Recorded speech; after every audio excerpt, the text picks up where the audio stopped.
آپ کا کیا بنے گا؟ اپنے نبی کا کوئی فکر نہیں. موسیٰ مروا کے ہی چھوڑا نا. تو ان کا کلا، تم ہو تو اسی قابل کہ تمہیں جوتے پڑیں، لیکن ان معی ربی سیہدین، اللہ مجھے میرے ساتھ ہے، راستہ دے گا. ہے اور ہجرت کی رات میرے نبی نکلے تو ابو بکر کبھی آگے چلتے کبھی پیچھے چلتے، کبھی آگے چلتے کبھی پیچھے چلے. آپ اپنے پنجوں کے بل چل رہے تھے کہ پاؤں کے نشان نہ پڑ جائیں اور کھوجی نہ دیکھ لیں. تو پھر آپ نے فرمایا ما لکا یا ابا بکر، ابو بکر کیا ہوا ہے؟ کبھی آگے آ جاتے ہو کبھی پیچھے ہو جاتے ہو. کہا یا رسول اللہ، جب مجھے خیال آتا ہے آگے کوئی چھپا ہوا دشمن وار نہ کر دے تو میں آگے ہو جاتا ہوں کہ میرے اوپر آئے، آپ پہ نہ آئے. اور جب مجھے خیال آتا ہے پیچھے سے کوئی آ کے حملہ نہ کر دے تو میں بھاگ کے پیچھے ہو جاتا ہوں کہ آپ کے اوپر وار نہ آئے، میرے اوپر آئے. اور پھر جب غار ثور پر پہنچے، جبل ثور، تو آپ چڑھ نہیں سکتے تھے، ساری انگلیوں سے خون نکل رہا تھا، جو کہ آپ ایسے چلے تھے ایسے. ابو بکر نے کندھے پہ بٹھایا اور پورا پہاڑ طے کیا، اوپر لے گئے. آپ کو باہر بٹھایا، سارے سوراخ بند کیے، اور اس کے بعد سوراخ زیادہ تھے تو پگڑی کو اتارا، اس کو پھاڑ کے سوراخ بند کیے. پھر اس کے بعد سوراخ زیادہ تھے، کرتے کو اتارا اور پھاڑ پھاڑ کے سوراخ بند کیے. ایک جس میں سانپ تھا وہاں اپنی ایڑی کو رکھ دیا. کہا مرحباً یا رسول اللہ. آپ اندر آئے تو اندھیرا تھا، آپ کو پتہ نہیں چلا. جب تھوڑی سی روشنی ہوئی تو آپ نے دیکھا نہ کرتا نہ پگڑی. ابو بکر مالک، یہ کیا ہوا ہے؟ ذرا عمامہ کدھر ہے، ذرا کرتا کدھر ہے؟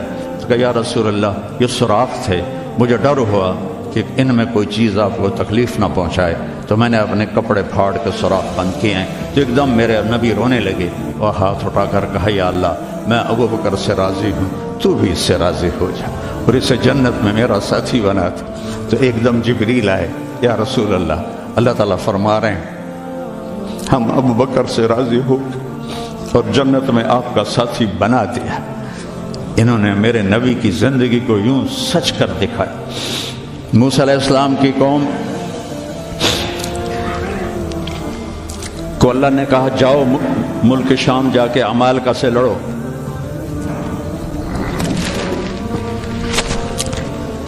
ان کا اذهب انت وربک فقاتلا، تو جا تیرا رب جائے، ہم نہیں لڑتے. اور بدر کے لیے جب آپ نے پوچھا بولو کیا کرنا ہے تو مقداد ابن اسود نے کہا اذا لا نقول كما قالت بنو اسرائیل اذهب انت وربك فقاتلا بل نقاتل امامك وخلفك وعن يمينك وعن شمالك. یا رسول اللہ ہم بنو اسرائیل نہیں ہیں کہ کہیں جا اور تو تیرا رب لڑے. ہم آپ کے آگے لڑیں گے، پیچھے لڑیں گے، دائیں لڑیں گے، بائیں لڑیں گے، ہماری لاشوں سے گزر کر وہ جائیں گے. بنو اسرائیل نے سمندر پار کیا، آگے پتھر کے بت کی پوجا ہو رہی ہے. یا موسیٰ اجعل لنا الہا کما لہم آلہہ، یا اللہ موسیٰ ایک خدا ہمیں بھی لے کر دو اس جیسا. یہ بنو اسرائیل ہیں اور میرے نبی کا انتقال ہوتا ہے پیر کے دن، اور ابو بکر صدیق اوالی گئے ہوئے ہیں اپنی دوسری بیگم کے پاس. ان کو خبر ملتی ہے تو وہ بھاگے ہوئے آتے ہیں اور آپ کے چادر ہٹا کر آپ کا ماتھا چومتے ہیں اور گرم گرم آنسو ماتھے پہ گرتے ہیں. واہ خلیلہ واہ صفیہ واہ نبیہ. اور اس کے بعد آپ مسجد میں جاتے ہیں تو شور و فغاں ہے اور عمر تلوار لے کے کھڑے ہیں.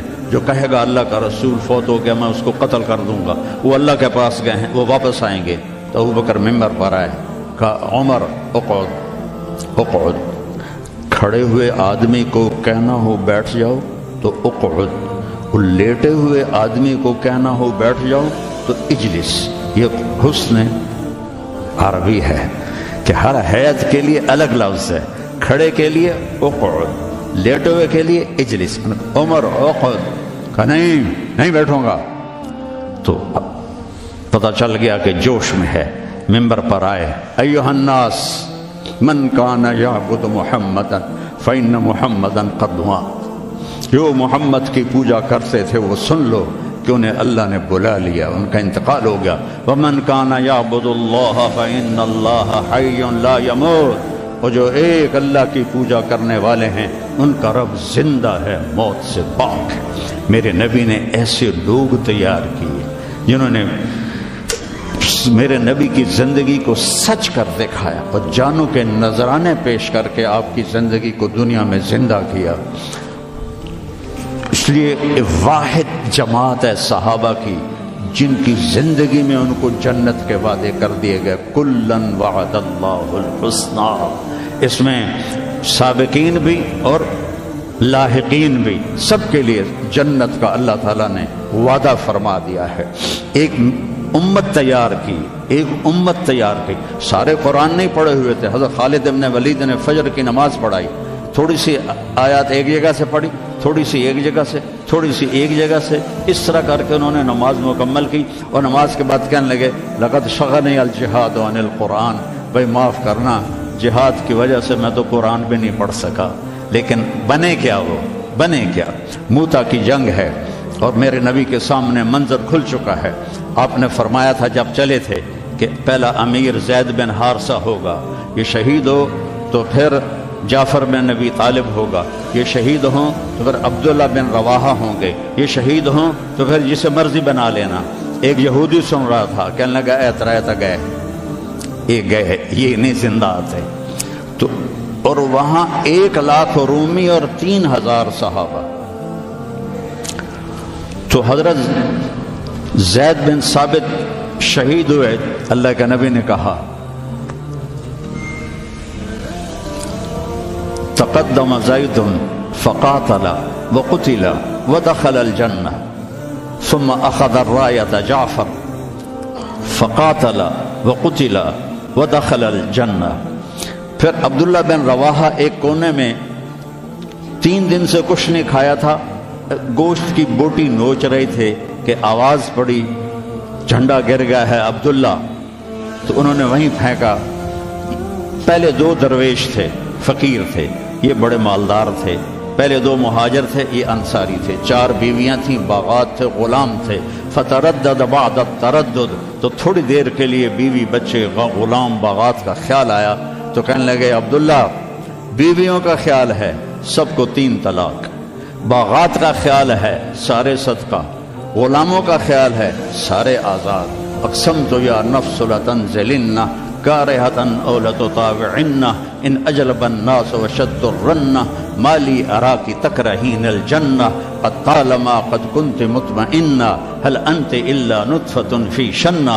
اے عبداللہ کافی زمانہ گزر گیا ہے زندگی گزارتے ہوئے، چل اپنے ساتھیوں کے ساتھ مل تو بھی، اور جھنڈا اٹھایا اور آگے بڑھے۔ اور آپ نے فرمایا، اب عبداللہ نے جھنڈا اٹھایا اور آگے بڑھے اور قتل ہوئے، اور پھر آپ خاموش ہو گئے تھوڑی دیر کے لیے۔ انصار کہنے لگے کہ ہمارے اوپر قیامت ٹوٹ پڑی کہ کیوں رک گئے، کیوں رک گئے؟ دونوں کی دفعہ تو فوراً فرمایا، اب کیوں رک گئے؟ پھر آپ نے کہا وَدَخَلَ الْجَنَّةَ۔ تو انصار نے عرض کی یا رسول اللہ آپ رک کیوں گئے تھے؟ کہا وہ تھوڑا سا اس کے دل میں کھٹک آئی تھی، اس لیے جنت میں جانے میں تھوڑی دیر ہو گئی۔ اب جھنڈا گر گیا، ثابت ابن اکرم نے جھنڈا اٹھایا، کون لے گا یہ جھنڈا؟ انہوں نے کہا تو لے، تو بدری صحابی ہے، تو لے۔ کہا نہیں میرے بس کا نہیں ہے۔ کسی نے آواز دی خالد کو دو۔ خالد کی پہلی جنگ تھی، صلح حدیبیہ کے بعد ایمان لائے، اور ان کی پہلی جنگ تھی۔ وہ فرمانے لگے بھائی میں تو ابھی مسلمان ہوا ہوں، کسی اور کو جھنڈا دو۔ کہا نہیں، سب نے کہا بس خالد خالد۔ انہوں نے ایک ہاتھ میں جھنڈا لیا، دودھ جب یوں تلوار کو جب اٹھایا نا، تو میرے نبی نے فرمایا ثم صلی اللہ سیفا من سیوفہ، اب اللہ نے اپنی تلواروں میں سے ایک تلوار کو نیام سے باہر نکالا ہے، اور انہوں نے ساری رومیوں کی فتح کو شکست میں تبدیل کر دیا۔ 9 تلواریں ان کے ہاتھ سے ٹوٹیں لڑتے لڑتے، اور اتنا رعب چھا گیا کہ پورے روم میں دہشت پھیل گئی خالد ابن ولید کی۔ یہ لوگ میرے نبی نے تیار کیے تھے، ایک امت بنائی تھی، یہ میرے نبی کا عظیم ترین کارنامہ ہے، اور اولین اور آخرین کا سب ایک جذبہ تھا۔ حضرت عمر کی مجلس میں ابو سفیان، اکرمہ بن ابی جہل، حارث بن ہشام، سہیل ابن عمر بیٹھے ہوئے ہیں، تو حضرت بلال آ گئے، کہنے لگے آپ لوگ تھوڑا پیچھے ہو جاؤ۔ پھر حضرت عمار آئے، آپ نے کہا آپ لوگ تھوڑا پیچھے ہو جائے۔ پھر حضرت صہیب آئے، آپ نے کہا تم لوگ تھوڑا پیچھے ہو جاؤ۔ پھر حضرت مقداد آئے، آپ نے کہا تم لوگ تھوڑا پیچھے ہوتے ہوتے جوتیوں پہ جا بیٹھے۔ مہاجرین اولین کو آگے بٹھایا تو یہ غصے سے باہر نکل آئے اور ابو سفیان کہنے لگے دیکھتے ہو عمر نے ہمارے ساتھ کیا کیا ہے؟ تو سہیل ابن عمر کہنے لگے صحیح کیا، وہ ہم سے پہلے ایمان لائے تو وہ آگے نکل گئے، ہم بعد میں ایمان لائے تو ہمیں تو پیچھے ہی رہنا ہے۔ تو کہنے لگے اگر آخرت میں پیچھے رہ گئے تو پھر کیا ہوگا؟ یہ فتح مکہ کے مسلمان ہیں، فتح مکہ کا پھر کیا ہوگا؟ تو سارے گھبرا کے حضرت عمر کے پاس آئے کہ ہم نے دیکھ لیا ہے جو تو نے کیا ہے ٹھیک کیا ہے، چلو ہم پیچھے رہ گئے ہیں لیکن کوئی طریقہ بتاؤ کہ آگے نہیں بڑھ سکتے تو جنت میں ساتھ تو ہو جائے۔ تو انہوں نے فرمایا انہوں نے جہاد میں جان دی تھی، تم بھی جانے لگا دو تو تم بھی ان کے ساتھ ہو جاؤ گے۔ تو 400 قریشی سردار مکہ سے نکلے، 400، اور حارث ابن ہشام ابو جہل کے چھوٹے بھائی ہیں، اتنے ہر دل عزیز تھے۔ جب یہ نکلے تو سارا مکہ چھوڑنے باہر آیا اور سب رو رہے تھے، بچے بچیاں مرد عورت۔ تو حارث ابن ہشام کھڑے ہو گئے، کہنے لگے یا اہل مکہ، اے اہل مکہ، اللہ کی ذات کی قسم مکے سے محبوب کوئی شہر نہیں، تم سے محبوب کوئی لوگ نہیں، لیکن ایک داعی نے آواز لگائی، اس پر ہمارے غلاموں نے لبیک کہا۔ آج وہ اتنا آگے جا چکے ہیں کہ اگر ہم یہ سارے مکے کے پہاڑ سونا بنا کے خرچ کر دیں تو ان کے ایک مٹھی جو کا اجر بھی نہیں پا سکتے۔ تم اپنی جانوں کا نذرانہ پیش کریں گے کہ آگے نہیں تو برابر تو ہو جائیں۔ تو یہ سارے سرداران تشریف لائے، اجنا دین کی جنگ ہو رہی تھی، اس میں شرکت کی، اس میں فتح ہوئی۔ پھر یرموک کی جنگ ہوئی جو فیصلہ کن جنگ تھی، جس نے شام کا فیصلہ کر دیا ہمیشہ کے لیے۔ 9 دن یہ جنگ چلتی رہی، کبھی ایسے کبھی ایسے کبھی ایسے کبھی ایسے، اور ایک دن ایسا ہوا کہ صحابہ دبتے دبتے دبتے عورتوں کے خیموں تک آ گئے، اتنے قدم اکھڑے کہ عورتوں کے خیموں تک آ گئے۔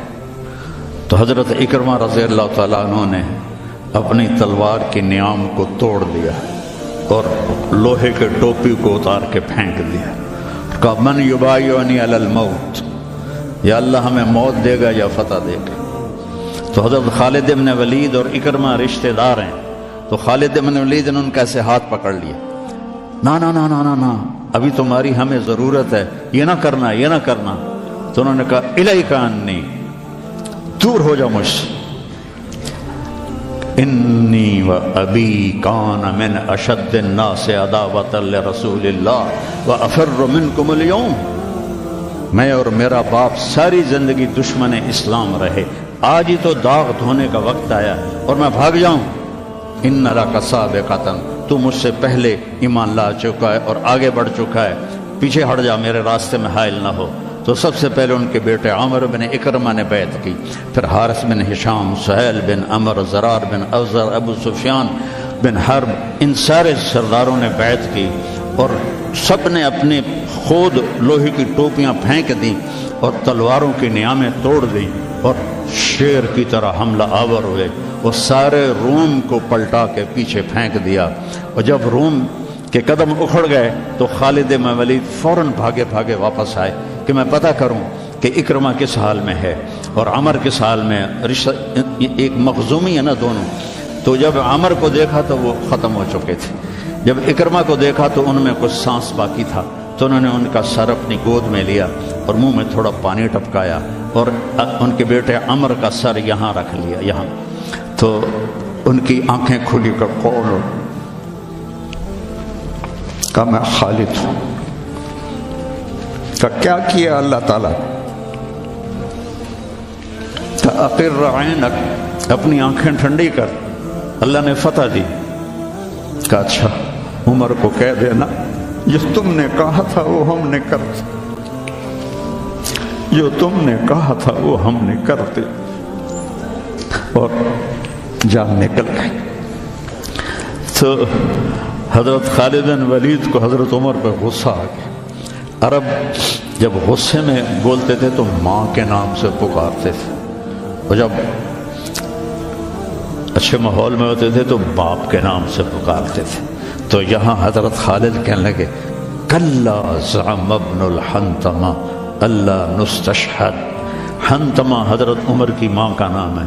حنتمہ کا بیٹا اب یہ نہیں کہہ سکتا کہ سرداروں نے جان قربان نہیں کی. یہ میرے نبی کی محنت کا ثمرہ ہے. یہ مدارس اسی کا سلسلہ ہیں, یہ خانقاہیں اسی کا سلسلہ ہیں, یہ تبلیغ اسی کا سلسلہ ہے. لیکن بیٹو صرف کتابیں پڑھنے سے تربیت نہیں ہوتی. اہل اللہ کی تربیت میں رہو, ان کے ساتھ اپنے اندر کی گندگیاں نکالو, تبلیغ میں وقت لگاؤ. مجاہدے سے انسان میں جلا پیدا ہوتی ہے اور وہ اس کا رخ نیکیوں کی طرف پھرتا ہے.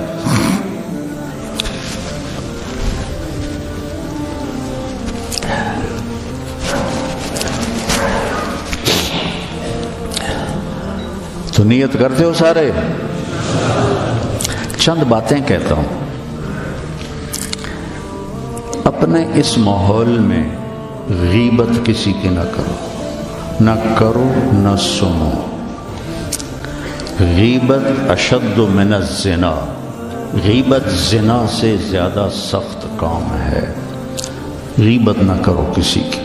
کئی لڑکے بہت ہی نیچے چلے جاتے ہیں, اپنے استادوں کی غیبت کرتے ہیں.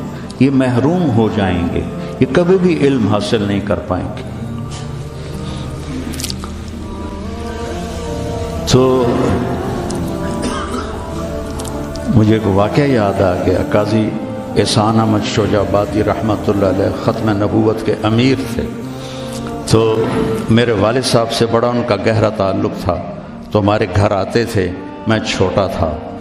تو انہوں نے اپنا واقعہ سنایا کہ میں تو ناقص کا صیغہ ہوں قاضی, تو ویسے بھی میں ناقص تھا, مجھے اتنا پڑھنا لکھنا آتا نہیں تھا.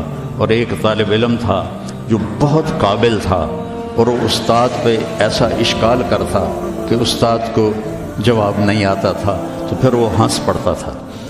تو ایک دن استاد نے دکھی ہو کر کہا جا تو بھینسیں ہی چرائے گا. اور ایک دفعہ میرے استاد اٹھے تو ان کا جوتا دور پڑا تھا, تو میں بھاگ کے گیا, جوتا اٹھا کے لایا اور ان کے سامنے رکھا. کہنے لگے بادشاہ تیرے جوتے سیدھے کریں گے انشاءاللہ. تو قاضی صاحب فرمانے لگے کہ اس لڑکے کو میں نے خود بھینسیں چراتے دیکھا, میں نے اسے خود بھینسیں چراتے دیکھا. اور تحریک ختم نبوت میں جب قاضی صاحب کو, چونکہ یہ تحریک کے سر امیر تھے, جب ان کو بلایا گیا تو جنرل اعظم تھا گورنر پنجاب کا. تو جو بھی بات چیت ہوئی وہ تو انہوں نے نہیں بتائی تھی. جب اٹھے تو ان کے جوتے قالین سے پرے پڑے تھے. تو جنرل اعظم بھاگ کے گیا اور آپ کے جوتے اٹھا کے لا کے آپ کے سامنے رکھے. تو قاضی صاحب رونے لگے. تو انہوں نے کہا حضرت جی اس میں رونے کی کیا بات؟ کہا نہیں, ایک بات یاد آئی ہے اپنے استاد کی, آج اس کو زندہ ہوتا دیکھ رہا ہوں تو اس پہ رونا آیا ہے.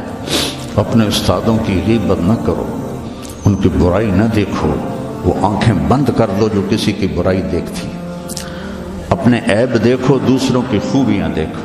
ایک آپ میں غیبت نہ ہو, کوئی آپس میں لڑا ہوا نہ ہو کہ میں نے اس سے بات نہیں کرنی. اب بچے ہیں, جوان ہیں, ہو سکتا ہے کوئی بچہ کسی بچے سے لڑا ہوا ہو اور اس کی بول چال بند ہو, تو ایسے دل کے اوپر تالے نہ لگاؤ, اپنے دل کو کھلا کرو اور معاف کر دو اور اس کے سینے سے لگ جاؤ. تب جا کر تمہارے اندر علم کا کچھ نور آئے گا. جس دل میں بغض ہوتا ہے اس میں علم نہیں آتا ہے. اور پہلی تکبیر اولیٰ کی کوشش کرو, تکبیر اولیٰ کے ساتھ نماز پڑھنے کی کوشش کرو, تکبیر اولیٰ کے ساتھ نماز پڑھنے کی کوشش کرو. اب جوان ہیں, تہجد کی پابندی کرو. بڑی پرانی بات ہے, مولانا یوسف صاحب رحمہ اللہ کے تھے ایک تربیت یافتہ میاں جی میواتی, تو ان کی جماعت آئی ہوئی تھی, تو میں ان سے ملنے گیا. مجھ سے کہنے لگے مولوی صاحب اگر اپنی بات میں اثر پیدا کرنا ہے تو رات کو اٹھنا سیکھ لے، اگر اپنی بات میں اثر پیدا کرنا ہے تو رات کا اٹھنا سیکھ لے۔ یہ آپ سے بھی کہتا ہوں کہ رات چاہے 2 نفل پڑھ لو لیکن رات کو اٹھ کر قم اللیل الا قلیلا نصفہ او انقص منہ او زد علیہ ورتل القرآن ترتیلا۔ یہ رات کا اٹھنا ان ناشئۃ اللیل ہی اشد وطئا واقوم قیلا ان لک فی النہار سبحا طویلا واذکر اسم ربک وتبتل الیہ تبتیلا۔ رات کا اٹھنا یہ آپ کے اللہ سے ملا دے گا آپ کو۔ آپس میں نفرت نہ ہو، آپس میں نفرت نہ ہو، آپس میں کسی سے بول چال بد نہ ہو، کسی استاد کی بے اکرامی نہ ہو۔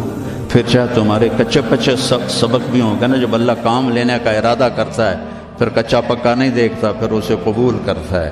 مولانا تعالی شاہ بخاری رحمہ اللہ نے دورہ نہیں پڑھا تھا، صرف مشکات تک پڑھا تھا، تو وہ جب کبھی علماء میں بیان ہوتا اس جیسا تو کوئی خطیب ہندوستان میں تو کم از کم آج تک نہیں آیا۔ وہ کہتے علماء کرام مجھے تو مشکات ہضم نہیں ہو رہی اور میں گلی گلی پھر رہا ہوں، تم سارے دورے پڑھ کے آرام سے بیٹھے ہوئے ہو۔ یہ ان کا ایک جملہ مجھے سنایا ہمارے استاد مولانا ظفر صاحب رحمہ اللہ، فوت ہو گئے۔ ٹھینگی میں ان کا مدرسہ تھا جامعہ خالد بن ولید۔ تو بچوں آپس کی محبت سے رہو، اپنے سبق کے ساتھ انصاف کرو۔ مولانا منظور صاحب آپ کے بہت بڑے محسن اور ہمارے مکتب فکر کا بہت بڑا یہ سرمایہ ہے، تو ان کی دل سے محبت کرو۔ یہ چیزیں محبت سے منتقل ہوتی، محبت سے چیزیں منتقل یہ ٹیلی فون نہیں، 2 ایسے کرتے ہیں یا یوں ایسے لگاتے ہیں تو سارا ڈیٹا دوسرے فون میں چلا جاتا ہے کہ نہیں؟ سارا ڈیٹا چلا جاتا ہے۔ یہ وہ فون ہے، ان کے ساتھ جڑو گے تو ان کا ڈیٹا تمہارے اندر چلا جائے گا، کسی کی دعا لگ جائے گی۔ ایک دفعہ واقعہ سنا کہ میں بس کرتا ہوں۔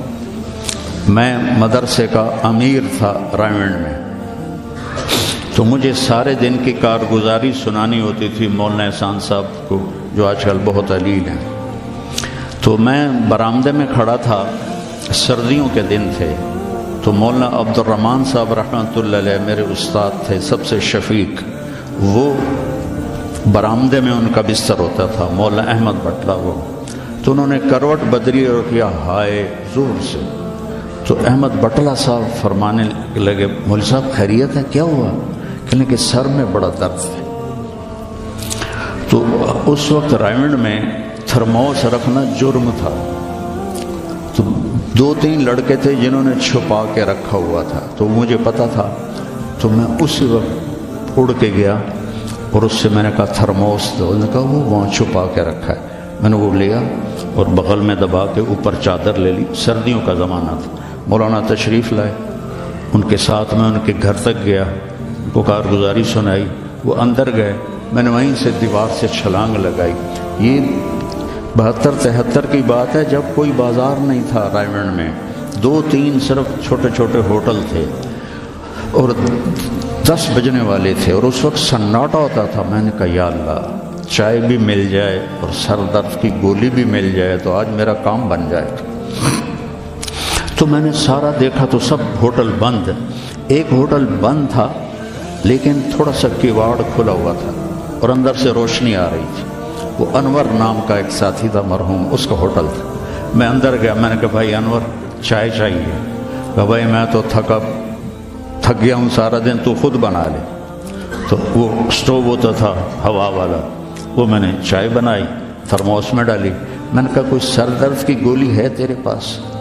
اب چائے کے کھوکھے پر کھوکھا، سر درد کی گولی کا کیا کام ہے؟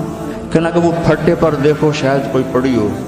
تو میری تقدیر میرا ساتھ دے رہی تھی، میں نے دیکھا تو ایک ساری ڈان ہوتی تھی اس وقت، وہ سر درد کی گولی تھی، جیسے آج کل پیناڈول ہے، وہ ساری ڈان پڑی تھی۔ میں نے کہا لے بھائی آج کام بن جائے گا۔ میں نے وہ لی اور دوڑ لگائی، اور جب مولانا چادر لے کے پڑھتے تو میں نے ایسے پاؤں دبائے تو انہوں نے سر سے رضائی ہٹائی، مجھے دیکھا، کیا بات؟ میں نے کہا جی یہ چائے ہے، یہ گولی ہے، آپ کھا لیں، آپ کے سر میں درد۔ تو ان کے منہ سے کلمات نکلے، اس کا میں ثمرہ ہوں، اپنی ذات میں کچھ نہیں، میرے استاد کی دعا مجھے لگی۔ ان کے چہرے پر اتنی خوشی آئی، وہ بڑبڑاتے ہوئے، الفاظ مجھے سمجھ میں نہیں آ رہے تھے لیکن میرے لیے دعا فرما رہے تھے۔ تو ایسے موقع تلاش کیا کرو کہ آپ کو استاد کی خدمت کا موقع ملے تو ان کے منہ سے دعا نکلے اور آپ کے کام بن جائیں۔